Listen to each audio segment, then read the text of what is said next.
All right, everybody. My name is Matt Victory. I'll be your MC, and tonight I'm attempting something I've never done before.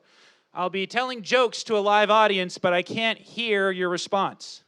So I'll have no idea if the jokes are landing or if they're bombing. So if you could all do me a favor, if you or someone in your car is laughing at the joke, just flash your lights. And if I tell a joke and you don't like it, just flash your hazard lights. So let's go ahead and test it out. So let's pretend that I told a joke and you all liked it and you're laughing and you all go, okay, fantastic. And now let's pretend that I told a joke and you're like, oh no, too soon, and you all go, and many of you are finding out you don't know where your hazard light button is right now. Try looking on the top of your steering column. It's oftentimes hiding there. Okay, well, due to the quarantine, tonight I'll only be telling inside jokes. Okay, some lights, there we go. Oh, and some hazards too. All right, we'll see. But honestly, it is hard to talk about anything else right now. I mean, sports are canceled, social gatherings are prohibited, social distancing is encouraged. In other words, an introvert's dream. But there are some silver linings to it all. For example, we are 3 to 4 weeks away from finding out what everyone's natural hair color is.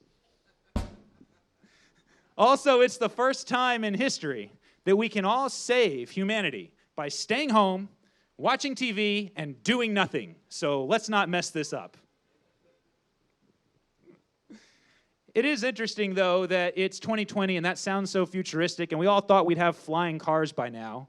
But instead, we're all going to spend the year teaching people how to wash their hands.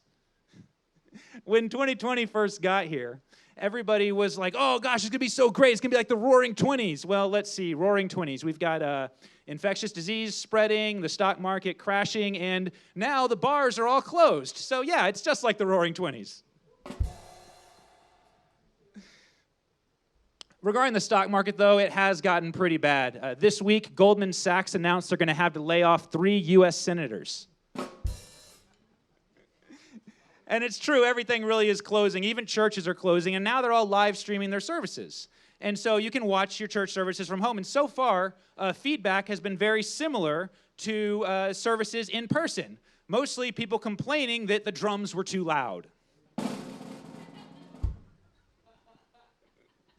And they say it's important to keep a sense of normalcy throughout all this, so people are still arriving late to church even though it's in their own living room. Now, we have Easter coming up soon, and quite frankly, I don't think any of us expected to give up quite this much for Lent. It's like God got tired of us all fighting and sent us all to our rooms. Humanity, go to your room for an indeterminate number of weeks. Now remember, if you buy a 30-pack of toilet paper, keep in mind you need to give 3 rolls to the church because tithing is not canceled. Boy, people are going crazy about toilet paper, aren't they? I mean, it's crazy. It doesn't even make any sense. This is a respiratory disease, not Taco Bell. You know, Costco announced this week that there's nationwide shortages on the following: toilet paper, hand sanitizer, and common sense. That's right, you won't find any of those things in stores nationwide. But tonight, let's use some common sense and enjoy ourselves from the safety of our cars. I would say please keep your windows up, but I think with this rain, no one's going to roll them down anyway. And here we go. Everyone, enjoy the show.